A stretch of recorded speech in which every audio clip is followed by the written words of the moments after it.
We're going to go over the first question on your study guide. It says the first two terms of an infinite geometric sequence are 18 for your first term and 12 sine theta, where 0 is less than theta is less than 2 pi, and theta cannot equal pi. Those restrictions are very important, so try not to forget them. The first question says, find an expression for r in terms of theta. When you look at this problem and you see infinite geometric sequence, your first tendency is probably to go to the formula directly for an infinite geometric sequence. So in other words, maybe you start by writing that formula down and trying to plug in the known variables. So you know that the first term is 18. But the problem is here, you don't have a theta value, so you can't express r in terms of theta. So there's a need here to involve the second term, which has the 12 sine theta in it. Most of the time with questions like this, they're going to expect you to start off in this way where you try to plug something into a formula directly. And oftentimes that can work for easier problems, but this is a very conceptual based problem, so you're going to have to think outside of the box. So we go back to our formula booklet and we look at a formula that allows us to relate the first and second term. So in other words, we see a formula that says u sub n is equal to u sub 1 times r to the n minus 1. The n is going to be replaced with 2 because we have our second term.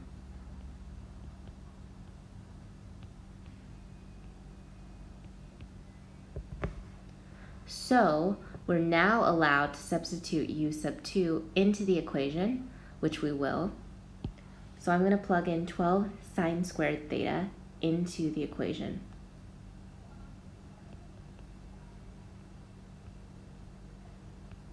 I'm going to plug in 18, since that's my first term, and I have that times r to the first. At this point, you just divide and simplify to get r by itself, and you have r in terms of theta. So we have 12 over 18 times sine squared theta, which is equal to r. And of course, we reduce our 12 over 18 to 2/3. So we have 2 over 3 times sine squared theta is equal to r. So now we've met our objective and we've found an expression for r in terms of theta. Find the possible values of r. This question is tricky because we have to think about domain. It's very important that when you are approaching these problems, you're thinking about restrictions. What possible values can r take on if it can be expressed as a sine function? That means that you have to think about your restrictions on your sine function. So let's think about that.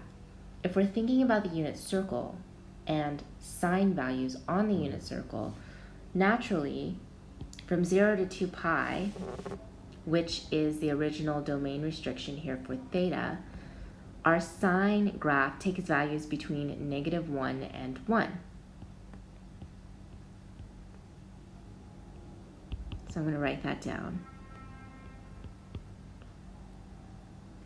Those are our possible sine values. However, we're not just dealing with sine, we're dealing with sine squared. And when you square something, of course, you have a positive value. So that changes our domain.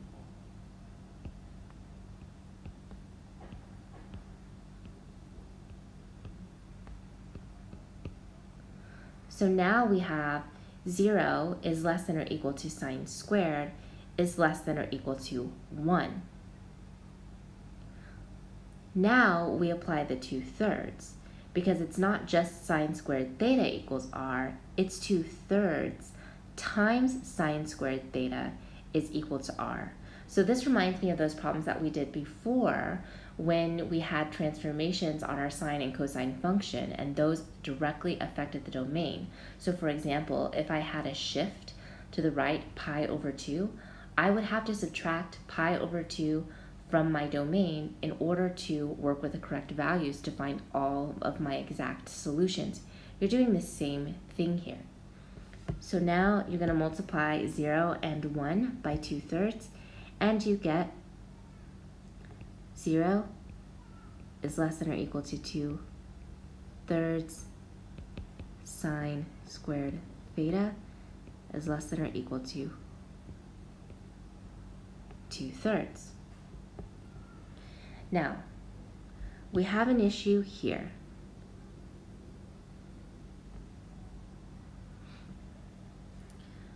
We know, or let me erase that real quick. 0 is less than or equal to sine squared theta is less than or equal to 2/3. We have a problem right here. We know from our problem that theta cannot take on pi or 2 pi as a value. And if you look at the sign of pi or 2 pi, the result is 0. So actually, your function cannot take on that value, so we have to remove that less than or equal to sign. Once again, we have to remove it because of the original restriction in the problem right here, where theta cannot take on the value of 0 or 2 pi or even pi. So, and there should be a 2/3 right there. 0 is less than 2/3 sine squared theta is less than or equal to 2/3.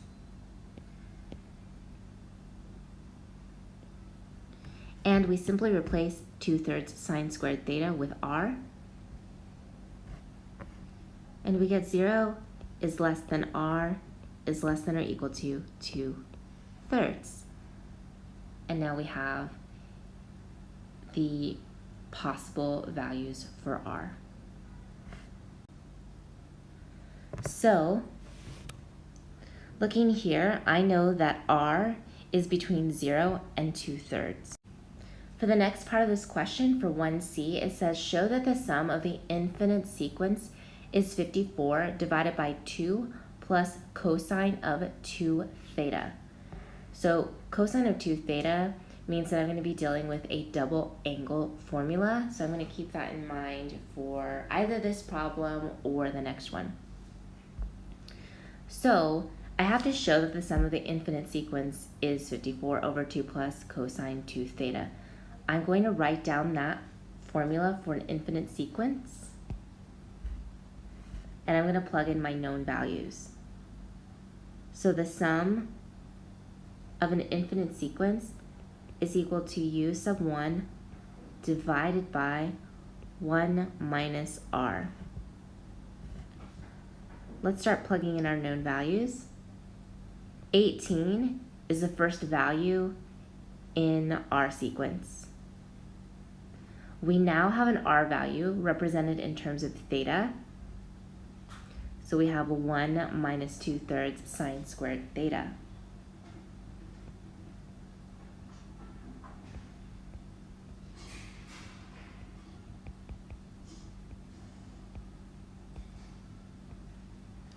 At this point, it just becomes an issue of combining your terms, subtracting your fraction correctly, and you'll be able to see organically that it will simplify to 54 over 2 plus cosine 2 theta.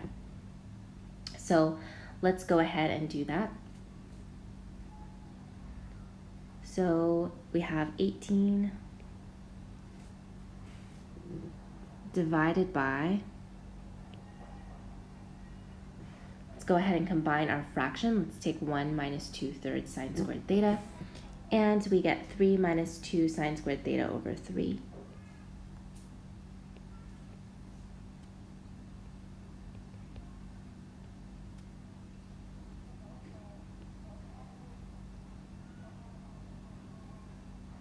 I got that once again by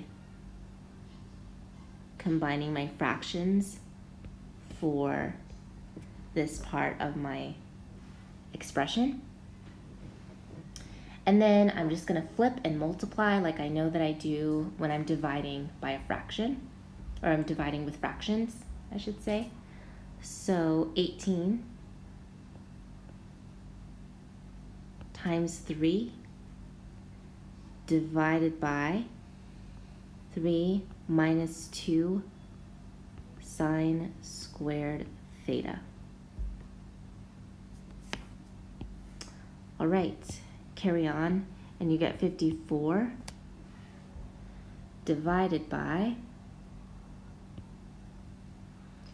3 minus 2 sine squared theta.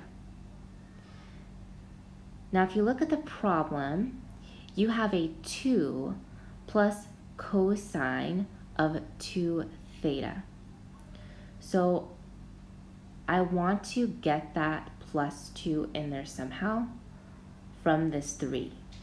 So I'm just going to rewrite this denominator slightly differently so that I can get that plus 2. So I end up with 1 minus 2 sine squared theta plus 2. 2 plus 1 is the 3 that I had originally. Now there's a reason why I wrote it like this. 1 minus 2 sine squared theta is the double angle formula for cosine of 2 theta. That's what it's equivalent to. So right away, when I knew I had to get a cosine 2 theta and I had a sine involved, I also had to think about that double angle formula with a sine in it, which is 1 minus 2 sine squared theta. I also conveniently have that plus 2 on the outside, which is what I need. So I'm going to go a little bit off the grid here because I wrote a little bit too large. That's okay. So you get 54. That 1 minus 2 sine squared theta becomes your cosine of 2 theta. And then finally you have that plus 2. QED, quod est demonstratum, the Latin phrase for it has been shown.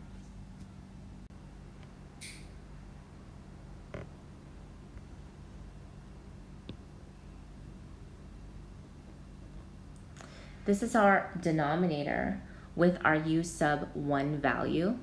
So we directly substitute it here. Okay. And that r value is really just 2/3 sine squared theta. Go back and look at the restrictions on r. So I'm going to write that where I have the actual u sub 1 on top, which is 18. So 1 minus 2/3 sine.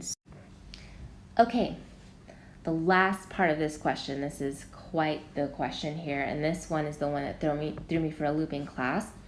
So I'm going to try to break this down slowly and address the entirety of the mark scheme, because there was one part in particular that didn't make a lot of sense, and now that I've thought about it a little bit more, I can hopefully explain it more clearly to you. So it says find the values of theta which give the greatest value of the sum. So let me think about the sum of my infinite sequence from the previous step. Never forget that you have those previous steps in those multiple part questions. Oftentimes they expect you to use your resultants from other parts of that same question in order to help you along. So I'm just going to write that formula down that I had previously, where the sum is equal to 54 divided by 2 plus cosine of 2 theta. I have to think about fractions and what allows a fraction to take on a large value.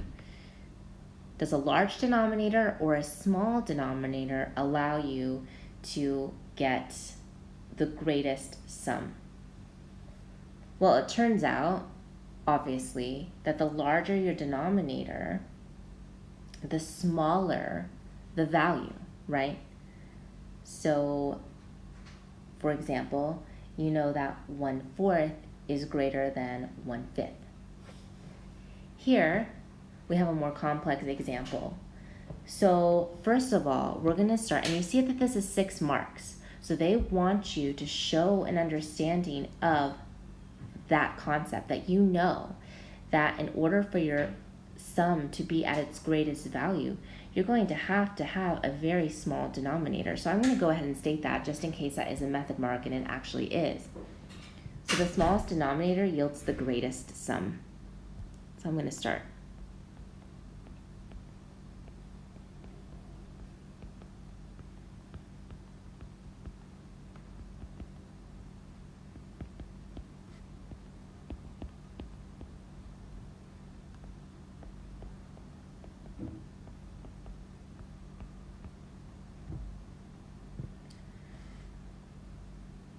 Now, we have to find the minimum value of that denominator. There are a couple ways that we can do this. I'm going to explain both ways that the mark scheme shows. The first is we need to recognize that we need to find the minimum of that denominator, which is 2 plus cosine of 2 theta. Remember, this is 6 marks, so you want to show evidence of all of that. Well, what is your denominator? If you go back to your original equation in the last question, let's just take a look here.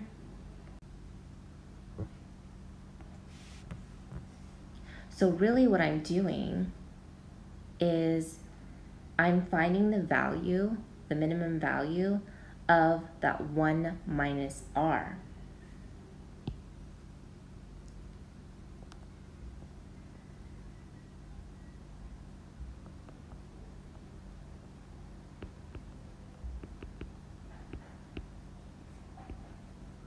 So let's think about where that 1 minus r is at its minimum.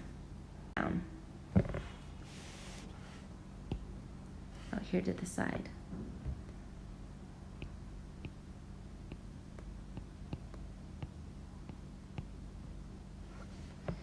Zero is less than r is less than or equal to 2/3.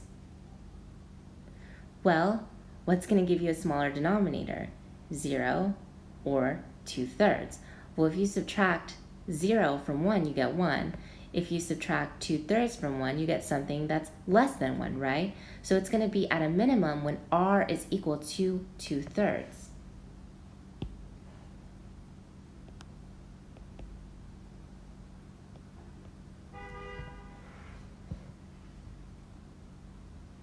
So what I'm going to do from here is I'm going to say, okay, 1 minus 2/3, that 1 minus r, that's going to be equal to my denominator.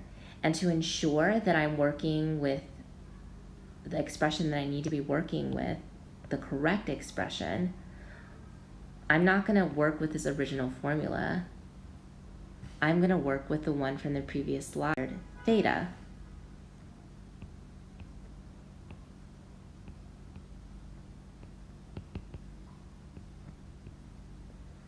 You want to plug in your original that has not been manipulated with the correct u sub 1 value.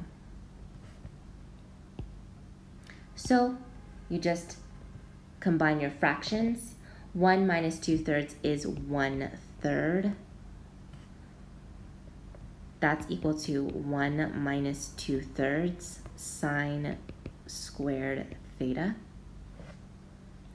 You subtract your 1, and you get negative 2/3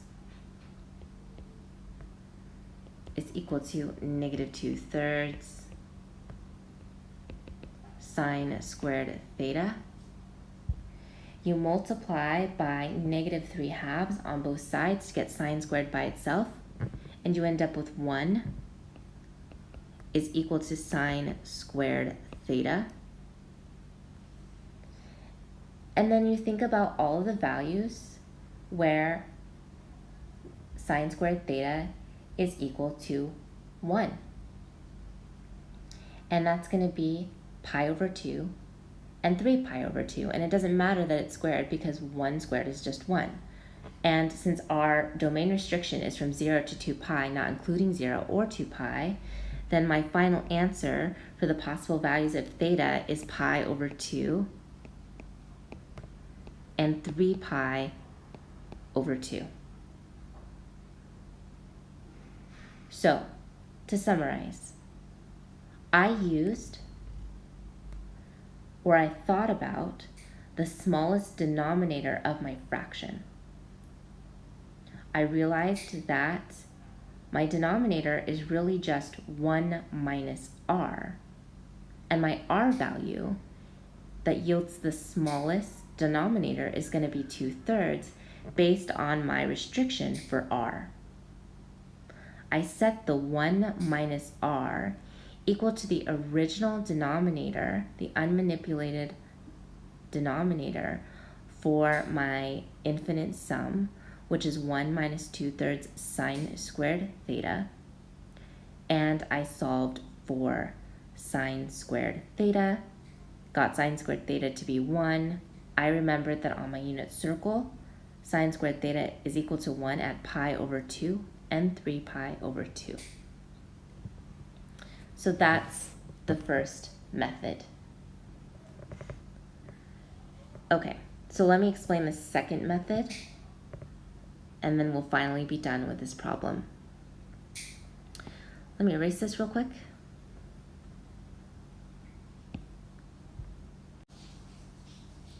The second method makes direct use of the manipulated formula that I proved in 1C. And again, it's asking for that minimum value of your denominator, this time using the 54 over 2 plus cosine 2 theta, not the one with the 18, which was the first method. Well, you have to think about the minimum of 2 plus cosine 2 theta. So we're going to look more closely at the second bullet point here. Well, what is the minimum of 2 plus cosine 2 theta? The mark scheme said 1, and a lot of us were left scratching our heads. But they want you to think about the graph of cosine. The graph of cosine, the original graph of cosine, the wave, has a minimum value at -1 and a maximum value at 1. You can look at your parent function to confirm that. Now, if you have a minimum value for your cosine 2 theta, because remember the 2 just affects the period, at -1, and then you add a 2, you're shifting the entire graph up 2 units.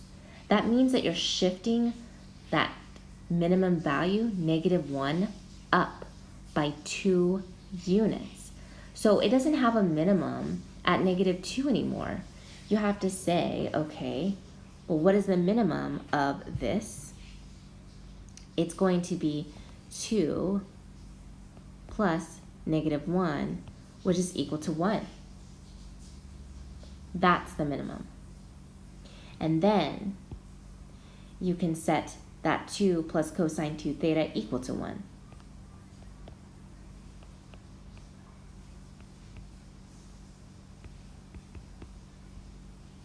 You can subtract a 2.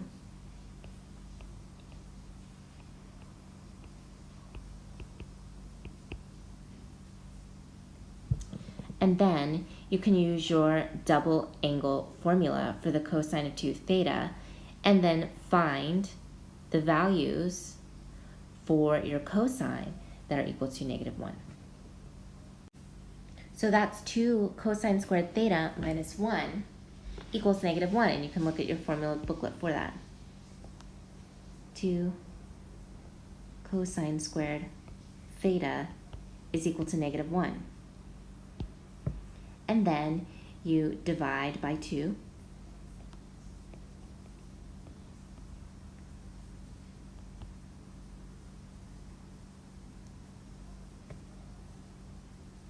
Oh, sorry, I wrote the wrong formula down.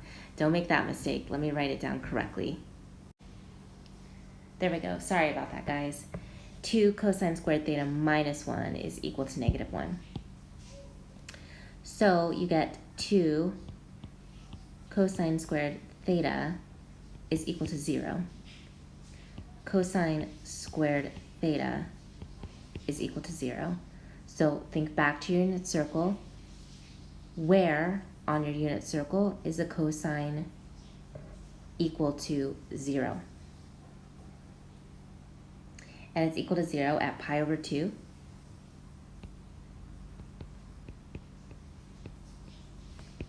And 3 pi over 2. So in summary, this time I used the formula that I derived from the previous question, 1c. I had to think about the minimum of that denominator, and I realized that that's a cosine function that can be represented by a graph that has a vertical translation of 2 units, meaning that it moves the minimum of your cosine 2 theta graph up by 2. The minimum of cosine 2 theta is the same thing as the minimum of cosine theta. The period is just different. And so the minimum of cosine 2 theta is negative 1. Negative 1 plus 2 is equal to 1. I can set that denominator equal to 1. I solve for cosine 2 theta. I use my formula booklet to find that cosine 2 theta is equal to 2 cosine squared theta minus 1. I get cosine squared theta by itself. I think of all of the values where cosine squared theta is equal to 0, and that's at pi over 3 and 3 pi over 2. So that's the question. I know that this study guide seems a bit intimidating. It's very trig heavy. It's heavy on the binomial theorem. It's heavy on bearings, on circle problems, and that stuff can be a little bit intense. But bear in mind that your exam is going to be very well balanced. You may have 1 or 2 very challenging questions at the end.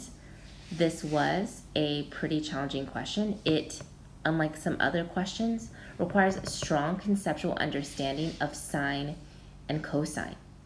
You have to not only think about formulas, you have to think about domain restrictions, you have to think about the graphs, and you have to apply them to basic concepts like when your fraction is at its smallest denominator or at its largest denominator, right?